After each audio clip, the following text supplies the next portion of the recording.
Hi friends, welcome back to my channel exam compete. ನಾವು ನಮ್ಮ last ವಿಡಿಯೋದಲ್ಲಿ ಹೇಳಿದ ಹಾಗೆ ಕಂಪ್ಲೀಟ್ ಪೊಲಿಟಿಕಲ್ ಸೈನ್ಸ್ ಅನ್ನು 10 ಭಾಗಗಳಾಗಿ ವಿಂಗಡಿಸಿ ಎಕ್ಸಾಮ್ಗೆ ಬೇಕಾದ ಹಾಗೆ ಕಲಿಯೋಣ ಅಂತ ಹೇಳಿದ್ದೆ. ಅದರಲ್ಲಿ ಮೊದಲನೆಯದು ಸಾಂವಿಧಾನಿಕ ಚೌಕಟ್ಟು, ಕಾನ್ಸ್ಟಿಟ್ಯೂಷನಲ್ ಫ್ರೇಮ್ವರ್ಕ್. ಇಲ್ಲಿ ಸಂವಿಧಾನ ರಚನೆ ಮಾಡುವಾಗ ಮತ್ತು ಸಂವಿಧಾನದ ರಚನೆಗೂ ಮುಂಚೆ ಇದ್ದದ್ದನ್ನು ನೋಡುತ್ತೇವೆ. ಭಾರತದ ಸಂವಿಧಾನದ ಬಗ್ಗೆ ಹೇಳುವುದಾದರೆ, ವಿಶ್ವದಲ್ಲೇ ಭಾರತ ಸಂವಿಧಾನವು ಅತಿ ದೀರ್ಘವಾದ ಲಿಖಿತ ಸಂವಿಧಾನವಾಗಿದೆ ಮತ್ತು ನಾವು ಇವತ್ತು ಏನನ್ನ ನೋಡುತ್ತಿದ್ದೇವೋ ಆ ಒಂದು ಸಂವಿಧಾನದ ಅಭಿವೃದ್ಧಿಯು ಬ್ರಿಟಿಷರ ಆಡಳಿತದ ಅವಧಿಯಲ್ಲಿ ಹಾಕಲ್ಪಟ್ಟ ಅಡಿಪಾಯ ಅಂತಾನೆ ಹೇಳಬಹುದು. ಹೇಗೆ ಅಂದರೆ, ಭಾರತದ ರಾಜಕೀಯ ಇತಿಹಾಸದಲ್ಲಿ ಸಾವಿರಾರು ವರ್ಷಗಳ ಕಾಲ ರಾಜರು ಮತ್ತು ಸಾಮ್ರಾಟರು ಆಡಳಿತ ನಡೆಸಿದ್ದಾರೆ. ಅದರಲ್ಲಿ ಮೌರ್ಯರು, ಶಾತವಾಹನರು, ಗುಪ್ತರು, ದೆಹಲಿ ಸುಲ್ತಾನರು, ಮೊಘಲರು ಹೀಗೆ ಹಲವು ವಂಶಗಳನ್ನು ನಾವು ನೋಡಬಹುದು. ಇಲ್ಲಿ ಆಡಳಿತ ವ್ಯವಸ್ಥೆ ಸಂಪೂರ್ಣವಾಗಿ ರಾಜನ ಇಷ್ಟ ಅನಿಷ್ಟಗಳ ಮೇಲೆ ಅವಲಂಬಿತವಾಗಿತ್ತು. ಪ್ರತಿ ಪ್ರದೇಶವು ತನ್ನದೇ ರೀತಿಯ ರಾಜತಂತ್ರ, ಕಾನೂನುಗಳು ಮತ್ತು ಆಡಳಿತ ವ್ಯವಸ್ಥೆಯನ್ನು ಹೊಂದಿತ್ತು. ಇದು ನಿಮಗೆ ಇತಿಹಾಸವನ್ನು ನೋಡಿದರೆ ಇನ್ನೂ ಚೆನ್ನಾಗಿ ಗೊತ್ತಾಗುತ್ತೆ. ಮುಂದೆ ಸಾಗುತ್ತಾ ವ್ಯಾಪಾರಕ್ಕೆ ಅಂತ ಬಂದಂತಹ ಯುರೋಪಿಯನ್ನರು ಭಾರತವನ್ನು ಆಳ್ವಿಕೆ ಮಾಡಬೇಕು ಎಂದು ಕಣ್ಣಾಕುತ್ತಾರೆ. ಇದಕ್ಕೆ ತಕ್ಕಂತೆ ಇಂಗ್ಲೆಂಡ್ನಿಂದ ಬಂದು ಒಂದು ಖಾಸಗಿ ಕಂಪನಿ, ಅದು ಈಸ್ಟ್ ಇಂಡಿಯಾ ಕಂಪನಿಯು 1600ರಲ್ಲಿ ಆರಂಭಿಸುತ್ತಾರೆ. ಇದು ರಾಯಲ್ ಚಾರ್ಟರ್ ಹಕ್ಕಿನ ಮೂಲಕ, ಅಂದರೆ ಭಾರತದಲ್ಲಿ ವ್ಯಾಪಾರ ಪ್ರಾರಂಭಿಸಲು ಬ್ರಿಟಿಷ್ ರಾಜ ಅಥವಾ ರಾಣಿ ನೀಡುವ ಅಧಿಕೃತ ಆದೇಶಪತ್ರ. ಇಲ್ಲಿಂದ ಪ್ರಾರಂಭವಾಗಿದ್ದು ಕಾಲಕ್ರಮೇಣ ಭಾರತದಲ್ಲಿ ವ್ಯಾಪಾರ ಮಾತ್ರವಲ್ಲದೆ ಆಡಳಿತಕ್ಕೂ ತಲೆಹಾಕಲು ಪ್ರಾರಂಭಿಸುತ್ತಾರೆ. ಇದೆಲ್ಲ ಸಾಧ್ಯವಾಗಿದ್ದು 1757ರ ಯುದ್ಧ, ಅದು ಪ್ಲಾಸಿ ಕದನ. ಈ ಕದನದ ನಂತರ ಬಂಗಾಳದಲ್ಲಿ ಅಧಿಕಾರವನ್ನು ಬ್ರಿಟಿಷರು ತಮ್ಮ ವಶ ಮಾಡಿಕೊಳ್ಳುತ್ತಾರೆ. ಇದರ ಜೊತೆಗೆ 1764ರಲ್ಲಿ ನಡೆದ ಬಕ್ಸಾರ್ ಕದನ. ಇದು ಇಡೀ ಭಾರತವೇ ಬ್ರಿಟಿಷರ ಕಡೆ ತಿರುಗಿ ನೋಡುವಂತೆ ಮಾಡಿದ ಕದನವಾಗಿತ್ತು. ಈ ಯುದ್ಧದಲ್ಲಿ ಬ್ರಿಟಿಷರು ತನ್ನ ಮಿಲಿಟರಿ ಪವರಿಂದ ಡೈರೆಕ್ಟ್ ಆಗಿ ಆಡಳಿತವನ್ನ ತನ್ನದಾಗಿಸಿಕೊಳ್ಳುತ್ತಾರೆ. ಇದರ ಪರಿಣಾಮವಾಗಿ ಈಸ್ಟ್ ಇಂಡಿಯಾ ಕಂಪನಿಗೆ ಬಂಗಾಳ, ಬಿಹಾರ ಮತ್ತು ಒರಿಸ್ಸಾದಲ್ಲಿ ದಿವಾನಿ ಹಕ್ಕು ಸಿಗುತ್ತದೆ, ಅಂದರೆ ರೆವೆನ್ಯೂ ಕಲೆಕ್ಷನ್ ರೈಟ್ಸ್ ಅನ್ನು ಪಡೆದುಕೊಳ್ಳುತ್ತದೆ. ಇದರಿಂದ ಈಸ್ಟ್ ಇಂಡಿಯಾ ಕಂಪನಿ ವ್ಯಾಪಾರ ಸಂಸ್ಥೆಯಿಂದ, ಅಂದರೆ ಕೇವಲ ವಸ್ತುಗಳನ್ನು ಖರೀದಿಸಿ ಮಾರುವ ವ್ಯಾಪಾರ ಸಂಸ್ಥೆಯಿಂದ, ಜನರಿಂದ ತೆರಿಗೆ ಸಂಗ್ರಹಿಸುವ, ನ್ಯಾಯ ನೀಡುವ, ಕಾನೂನು ಜಾರಿಗೊಳಿಸುವ ಆಡಳಿತ ಶಕ್ತಿಯಾಗಿ ಬದಲಾಗುತ್ತದೆ. ಭಾರತದಲ್ಲಿ ಇನ್ನು ಮುಂದೆ ಇದು ಕೇವಲ ಟ್ರೇಡಿಂಗ್ ಕಂಪನಿಯಲ್ಲ, ಜನರ ಜೀವನ, ತೆರಿಗೆ, ನ್ಯಾಯ, ಭೂಹಕ್ಕುಗಳ ಮೇಲೆ ನೇರ ನಿಯಂತ್ರಣ ಹೊಂದಿದ ಮಿನಿ ಗವರ್ನಮೆಂಟ್ ಆಗಿ ಕೆಲಸ ಮಾಡಲು ಆರಂಭಿಸುತ್ತದೆ. ಇದುವರೆಗೂ ಭಾರತದಲ್ಲಿ ಯಾವುದೇ ಖಾಸಗಿ ಸಂಸ್ಥೆಗೆ ಇಲ್ಲದಷ್ಟು ದೊಡ್ಡ ರಾಜಕೀಯ ಅಧಿಕಾರ ಕಂಪನಿಗೆ ದೊರಕುತ್ತದೆ. ಇದರ ಪರಿಣಾಮವಾಗಿ ಕಂಪನಿ ಭಾರತದ ಹಲವಾರು ಭಾಗಗಳಲ್ಲಿ ರಾಜನಂತೆ ಆಡಳಿತ ನಡೆಸಲು ಪ್ರಾರಂಭಿಸುತ್ತದೆ. ಆದರೆ ಕಂಪನಿ ಆಡಳಿತ ಅನಿಯಂತ್ರಿತವಾಗತೊಡಗಿತು. ದುರುಪಯೋಗಗಳು, ಆರ್ಥಿಕ ಅವ್ಯವಸ್ಥೆ ಮತ್ತು ಜನರ ಮೇಲಿನ ಒತ್ತಡಗಳು ಹೆಚ್ಚುತ್ತಿವೆ ಎಂದು ಬ್ರಿಟನ್ ದೇಶದಲ್ಲಿ ಟೀಕೆಗಳು ಹೆಚ್ಚಾಗತೊಡಗಿತು. ಮುಂದೆ ಸಾಗುತ್ತಾ ಫ್ರೆಂಡ್ಸ್, ಈಸ್ಟ್ ಇಂಡಿಯಾ ಕಂಪನಿ ಲಾಭಕ್ಕಿಂತ ಹೆಚ್ಚು ನಷ್ಟದಲ್ಲಿತ್ತು ಮತ್ತು ಭಾರತದಲ್ಲಿ ಆಡಳಿತ ನಡೆಸಲು ಸೂಕ್ತ ನಿಯಮ ಕಟ್ಟಳೆಗಳಿಲ್ಲದೆ ದೊಡ್ಡ ಗೊಂದಲಗಳು ಉಂಟಾಗುತ್ತಿದ್ದವು. ಕಂಪನಿಯ ಅಧಿಕಾರಿಗಳು ಮಾಡಿದ ಭ್ರಷ್ಟಾಚಾರ, ಅನ್ಯಾಯ ಮತ್ತು ಜನರ ದುರ್ವ್ಯವಸ್ಥೆ ಬ್ರಿಟಿಷ್ ಸಂಸತ್ತಿನ ಗಮನ ಸೆಳೆಯಿತು. ಆ ಸಂದರ್ಭದಲ್ಲಿ ಬ್ರಿಟಿಷ್ ಸರ್ಕಾರ ಖಾಸಗಿ ಕಂಪನಿಯೊಂದು, ಅಂದರೆ ಈಸ್ಟ್ ಇಂಡಿಯಾ ಕಂಪನಿ, ಒಂದು ದೇಶವನ್ನು ಆಳಲು ಸಾಧ್ಯವಿಲ್ಲ ಎಂದು ಘೋಷಿಸುತ್ತದೆ. ನಂತರ ಕಂಪನಿಯನ್ನು ಕಂಟ್ರೋಲ್ ಮಾಡುವುದಕ್ಕೆ ಅಂತ ಬ್ರಿಟಿಷರು ತಂದ ಮೊದಲ ಕಾಯ್ದೆ, ಅದು 1773ರ ನಿಯಂತ್ರಣ ಕಾಯ್ದೆ, ರೆಗ್ಯುಲೇಟಿಂಗ್ ಆಕ್ಟ್ ಆಫ್ 1773. ಇಲ್ಲಿ ಹೆಸರೇ ಹೇಳುವ ಹಾಗೆ ನಿಯಂತ್ರಣ ಮಾಡುವುದಕ್ಕೆ ಅಂತ ಮಾಡಿರುವ ಕಾಯ್ದೆಲಿದಾಗಿದೆ. ಇಲ್ಲಿ ಬ್ರಿಟನ್ ಸರ್ಕಾರ ಕಂಪನಿಯನ್ನು ನಿಯಂತ್ರಿಸುವ ಜೊತೆಗೆ ಭಾರತದಲ್ಲಿ ಆಡಳಿತವನ್ನು ಮಾಡುವುದಕ್ಕೆ ಮುಂದಾಗುತ್ತದೆ. ಇದಕ್ಕೆ ತಕ್ಕಂತೆ ಬ್ರಿಟನ್ ಸರ್ಕಾರ ಮಾಡಿದ ನಿಯಂತ್ರಣ ಆದರೂ ಏನು? ಆ ಸಮಯದಲ್ಲಿ ಕಾಯ್ದೆಗೂ ಮುನ್ನ ಇದ್ದಿದ್ದು 3 ಪ್ರಾಂತ್ಯಗಳು ಯಾವುವೆಂದರೆ ಮದ್ರಾಸ್, ಬಾಂಬೆ ಮತ್ತು ಬಂಗಾಳ. ಈ 3 ಪ್ರಾಂತ್ಯಗಳಿಗೆ 3 ಗವರ್ನರ್ಗಳಿದ್ರು. ಬೇಕಿದ್ರೆ ಅವರನ್ನ ಈ ರೀತಿ ಬರ್ಕೊಳ್ಳೋಣ: 3 ಗವರ್ನರ್ಗಳು. ಈ 3 ಪ್ರಾಂತ್ಯಗಳನ್ನ ಈಸ್ಟ್ ಇಂಡಿಯಾ ಕಂಪನಿ ಕಂಟ್ರೋಲ್ ಮಾಡ್ತಿತ್ತು.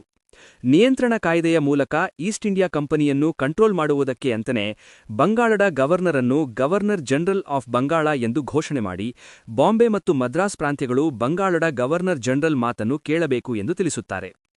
ಇದರಿಂದ ಭಾರತದಲ್ಲಿ ಮೊದಲ ಬಾರಿಗೆ ಕೇಂದ್ರಾಡಳಿತ ಎಂಬ ಕಲ್ಪನೆ ಪ್ರಾರಂಭವಾಯಿತು. ಬಂಗಾಳದ ಮೊದಲ ಗವರ್ನರ್ ಜನರಲ್ ಆಗಿ ಲಾರ್ಡ್ ವಾರನ್ ಹೇಸ್ಟಿಂಗ್ಸ್ ನೇಮಕವಾಗುತ್ತಾರೆ.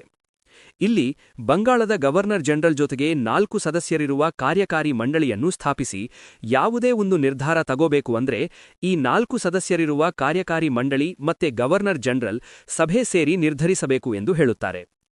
ಇದು ಮೊದಲನೆಯದು. ಇಲ್ಲಿ ನೆನಪಿಡಬೇಕಾದದ್ದು, ಗವರ್ನರ್ ಮೊದಲ ಬಾರಿಗೆ ಗವರ್ನರ್ ಜನರಲ್ ಆಗಿದ್ದು ಅದು ಯಾರು ಅಂತ ಕೇಳಿದ್ರೆ ವಾರನ್ ಹೇಸ್ಟಿಂಗ್ಸ್ ಮತ್ತೆ ಅವರ ಕಾರ್ಯಕಾರಿ ಮಂಡಳಿ.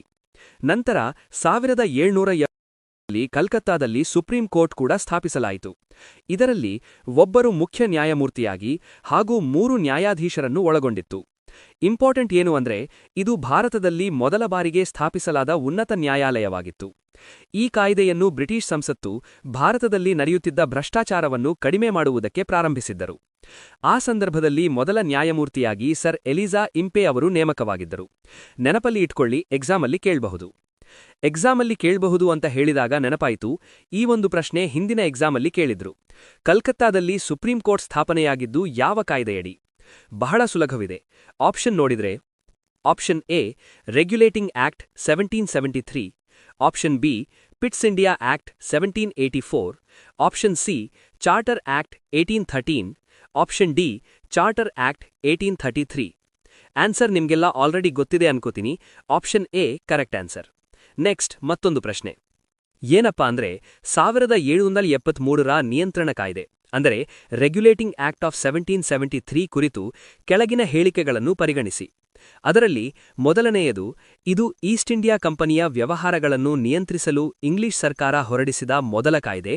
ಎರಡನೆಯದು, ಕಲ್ಕತ್ತಾ ಮತ್ತು ಮದ್ರಾಸ್ ಪ್ರಾಂತ್ಯಗಳ ಸರ್ಕಾರವನ್ನು ಬಾಂಬೆ ಸರ್ಕಾರದ ಅಧೀನಕ್ಕೆ ತರಲಾಯಿತು. ಮೂರನೆಯದು, ಈ ಕಾಯ್ದೆಯ ಮೂಲಕ ಒಂದು ಗವರ್ನರ್ ಜನರಲ್ ಹಾಗೂ 4 ಸದಸ್ಯರ ಮಂಡಳಿ ರಚಿಸಲಾಯಿತು ಮತ್ತು ಇವರು ಸಂಯುಕ್ತವಾಗಿ ಅಧಿಕಾರವನ್ನು ಉಪಯೋಗಿಸುತ್ತಿದ್ದರು. ಮೇಲಿನ ಹೇಳಿಕೆಗಳಲ್ಲಿ ಯಾವುದು ಅಥವಾ ಯಾವುವು ತಪ್ಪಾಗಿದೆ ಗಮನವಿಟ್ಟು ನೋಡಿ. ಪ್ರಶ್ನೆಯಲ್ಲಿ ಕೇಳುತ್ತಿರುವುದು ತಪ್ಪಾಗಿರುವುದನ್ನು. ಆಪ್ಷನ್ ಎ 1 ಮತ್ತು 2 ತಪ್ಪಾಗಿದೆ, ಆಪ್ಷನ್ ಬಿ 2 ಮತ್ತು 3 ತಪ್ಪಾಗಿದೆ, ಆಪ್ಷನ್ ಸಿ ಕೇವಲ 2 ಮಾತ್ರ ತಪ್ಪಾಗಿದೆ, ಆಪ್ಷನ್ ಡಿ 1, 2, 3 ಎಲ್ಲವೂ ತಪ್ಪಾಗಿದೆ. ಗಮನವಿಟ್ಟು ನೋಡಿ, ಎಕ್ಸಾಮಲ್ಲಿ ಟೆನ್ಷನ್ ಇದ್ದಾಗ ತಪ್ಪಾಗಿ ಸೆಲೆಕ್ಟ್ ಮಾಡೋ ಚಾನ್ಸಸ್ ಇರುತ್ತೆ. ಸ್ವಲ್ಪ ಯೋಚನೆ ಮಾಡಿ ಆನ್ಸರ್ ಮಾಡಿ. ಕೊಟ್ಟಿರುವ ಹೇಳಿಕೆಯಲ್ಲಿ ತಪ್ಪಾಗಿರುವುದು ಯಾವುದು ಅಂದ್ರೆ ಆಪ್ಷನ್ ಸಿ. ಯಾಕಂದ್ರೆ ಎರಡನೆಯದು ತಪ್ಪಾಗಿದೆ ಅಂತ ಕೊಟ್ಟಿದ್ದಾರೆ. ಅಲ್ಲಿ ಕೊಟ್ಟಿರೋದೇನು? ಕಲ್ಕತ್ತಾ ಮತ್ತು ಮದ್ರಾಸ್ ಪ್ರಾಂತ್ಯಗಳ ಸರ್ಕಾರವನ್ನು ಬಾಂಬೆ ಸರ್ಕಾರದ ಅಧೀನಕ್ಕೆ ತರಲಾಯಿತು ಎಂದು ಕೊಟ್ಟಿದ್ದಾರೆ. ಇದು ತಪ್ಪು. ಸರಿ ಉತ್ತರ ಏನು ಅಂದ್ರೆ ಬಾಂಬೆ ಮತ್ತು ಮದ್ರಾಸ್ ಪ್ರಾಂತ್ಯಗಳನ್ನ ಬಂಗಾಳ ಸರ್ಕಾರದ ಅಧೀನಕ್ಕೆ ತರಲಾಗುತ್ತದೆ. ಮೊದಲ ಕೇಂದ್ರಾಡಳಿತ ನೆನಪಲ್ಲಿ ಇಟ್ಕೋಬೇಕು. ಇಷ್ಟು ಗೊತ್ತಿದ್ರೆ ಈ ವಿಷಯದಲ್ಲಿ ಬರುವ ಎಲ್ಲಾ ಪ್ರಶ್ನೆಗಳನ್ನು ನೀವು ಉತ್ತರಿಸಬಹುದು. ಮುಂದೆ ಸಾಗುತ್ತಾ ಬ್ರಿಟನ್ ಸರ್ಕಾರ ಮಾಡಿದ ನಿಯಂತ್ರಣ ಕಾಯ್ದೆ ಏನಾಯ್ತು? ಅವರು ಅಂದುಕೊಂಡ ಹಾಗೆ ನಿಯಂತ್ರಣ ಆಯ್ತಾ ಅಥವಾ ಇಲ್ವಾ ಎನ್ನೋದನ್ನೋಡಿದ್ರೆ ಅದು ಸಂಪೂರ್ಣವಾಗಿ ಆಗ್ಲಿಲ್ಲ. ಕಾಯ್ದೆ ಮಾಡಿದ ನಂತರ ನಿಯಂತ್ರಣ ಆಗುವ ಬದಲು ಗೊಂದಲಗಳೇ ಹೆಚ್ಚಾದವು. ಮೊದಲಿಗೆ ಬಂಗಾಳದ ಗವರ್ನರ್ ಜನರಲ್ಗೆ ವೀಟೋ ಅಧಿಕಾರ ಇರಲಿಲ್ಲ.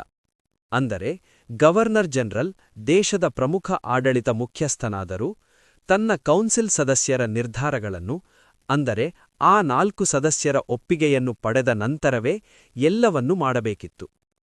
ಜೊತೆಗೆ ಅವರ ನಿರ್ಧಾರಗಳನ್ನು ತಡೆಯಲು ಅಥವಾ ರದ್ದುಪಡಿಸಲು ಗವರ್ನರ್ ಜನರಲ್ಗೆ ಯಾವುದೇ ಅಧಿಕಾರವಿರಲಿಲ್ಲ. ಮತ್ತೆ ಉಳಿದ ಪ್ರಾಂತ್ಯಗಳು, ಮದ್ರಾಸ್ ಮತ್ತೆ ಬಾಂಬೆ ಗವರ್ನರ್ಗಳು ಅವರ ಅಧಿಕಾರವನ್ನು ಕಳೆದುಕೊಂಡು ಬಂಗಾಳದ ಗವರ್ನರ್ ಜನರಲ್ ಮಾತು ಕೇಳಬೇಕಿತ್ತು. ಇದರಿಂದ ಅಲ್ಲಿನ ಆಡಳಿತ ದುರ್ಬಲವಾಗತೊಡಗಿತು. ಇದರ ಜೊತೆಗೆ ಭಾರತೀಯರ ಸಮಸ್ಯೆಗಳತ್ತ ಗಮನ ನೀಡಲು ಸಾಧ್ಯವಾಗಲಿಲ್ಲ. ಮತ್ತೆ ಭ್ರಷ್ಟಾಚಾರ ನಿಲ್ಲಬೇಕು ಎಂದು ಮಾಡಿದ ಕಾಯ್ದೆ ಭ್ರಷ್ಟಾಚಾರ ನಿಲ್ಲಲಿಲ್ಲ. ಹಾಗೂ ಸುಪ್ರೀಂ ಕೋರ್ಟಿನ ಅಧಿಕಾರ ವ್ಯಾಪ್ತಿ ಏನಿತ್ತು ಅದು ಸ್ಪಷ್ಟವಾಗಿರಲಿಲ್ಲ. ಹೇಗೆ ಎಂದರೆ ಯಾರ ಮೇಲೆ ಮತ್ತು ಯಾವ ವಿಚಾರಗಳಲ್ಲಿ ಎಷ್ಟು ಅಧಿಕಾರವಿದೆ ಎಂಬುದು ಸ್ಪಷ್ಟವಾಗಿರಲಿಲ್ಲ. ಈ ಎಲ್ಲಾ ಕಾರಣಗಳಿಂದ 1773ರ ನಿಯಂತ್ರಣಾ ಕಾಯ್ದೆ ಯಶಸ್ವಿಯಾಗಲಿಲ್ಲ. ಭಾರತವನ್ನ ಆಳ್ವಿಕೆ ಮಾಡಬೇಕು ಎನ್ನುವ ಬ್ರಿಟನ್ ಸರ್ಕಾರ ಅಲ್ಲಿಗೆ ನಿಲ್ಲಲಿಲ್ಲ. ಈ ಗೊಂದಲಗಳನ್ನು ಸರಿಪಡಿಸಬೇಕು ಎಂದು ಅಮೆಂಡಿಂಗ್ ಆಕ್ಟ್ ಅನ್ನು ವಸಾಹತು ಕಾಯ್ದೆ ಅಂತ ಕೂಡ ಕರೆಯುತ್ತಾರೆ. ಇದು 1781ರಲ್ಲಿ ಮಾಡಿದ್ದು. ಇಲ್ಲಿ ಸುಪ್ರೀಂ ಕೋರ್ಟಿನ ಅಧಿಕಾರವನ್ನು ಸೀಮಿತಗೊಳಿಸಲಾಯಿತು. ಅಂದರೆ ಗವರ್ನರ್ ಜನರಲ್ ಮತ್ತು ಕಂಪನಿ ಅಧಿಕಾರಿಗಳನ್ನು ನ್ಯಾಯಾಲಯದ ವ್ಯಾಪ್ತಿಯಿಂದ ಹೊರಗಿಟ್ಟು ಆಡಳಿತ ಮತ್ತು ನ್ಯಾಯಾಂಗ ನಡುವಿನ ಗೊಂದಲವನ್ನು ಕಡಿಮೆ ಮಾಡಲು ಪ್ರಯತ್ನಿಸಲಾಯಿತು. ಹಾಗೂ ಭೂಕಂದಾಯ ವಸೂಲಿ ವಿಚಾರಗಳನ್ನು ಕೋರ್ಟ್ ವ್ಯಾಪ್ತಿಯಿಂದ ತೆಗೆದುಹಾಕಿದರು. ಈ ಪ್ರಯತ್ನದ ನಂತರವೂ ಕಂಪನಿಯ ಮೇಲೆ ಬ್ರಿಟಿಷ್ ಸರ್ಕಾರದ ಪೂರ್ಣ ನಿಯಂತ್ರಣ ಇನ್ನೂ ಇರಲಿಲ್ಲ. ಅದಕ್ಕೆ ಅಂತಾನೆ ಮುಂದಿನ ಮಹತ್ವದ ಕಾಯ್ದೆಯಾಗಿ 1784ರಲ್ಲಿ ಪಿಟ್ಸ್ ಇಂಡಿಯಾ ಕಾಯ್ದೆಯನ್ನು ಜಾರಿಗೆ ತಂದರು. ಇದರ ಬಗ್ಗೆ ಮುಂದಿನ ವಿಡಿಯೋದಲ್ಲಿ ನೋಡೋಣ. Thank you for watching. Subscribe ಮಾಡ್ಕೊಳ್ಳೋದನ್ನ ಮರಿಬೇಡಿ.